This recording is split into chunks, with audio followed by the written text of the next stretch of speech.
dobar dan, da li kod vas mogu da se kupe ronilačka odela? Možemo da poručimo ronilačko odelo, nije problem. Ja pitam jedno odelo za mog dedu. Dobro. Da li za njega može da se nađe neko odelo koje je baš tesno? Može, kako ne. Jer deda je mnogo debeo i kad ode na plažu stalno se buni zato što mu se stomak ocrtava na odelu. Pa kako da se sunča u ronilačkom odelu? Pa neće da se sunča, nego on kad hoda do plaže, svi kažu da on ima veliki stomak.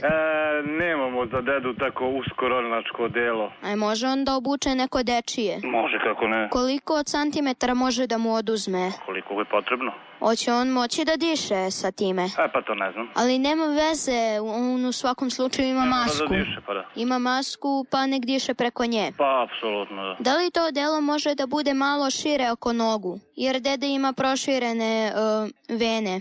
Pa može, kako ne. Tako da bi bilo idealno kad bi u struku bilo usko, a na nogama široko. Sašićemo, nije problem. U principu na nogama može da mu bude kao suknja. Pa baba ili deda u pitanju? Pa deda kad ide na aikido nosi ono što liči na suknju. Pa to je druga stvar. Pa čekaj, ili ide na plažu ili na aikido? I na plažu i na aikido. Pa da nosi ronilačko odelo na aikido i da diše na masku, pa ne može. Ništa, najbolje je da ja dovedem dedu, pa da on proba nekoliko komada. Idealno, nije problem. Ali vi nemojte da mu kažete da su to tesni modeli, jer će da se stidi. Razumem. Uz osmeh život dobro zvuči. Radio S.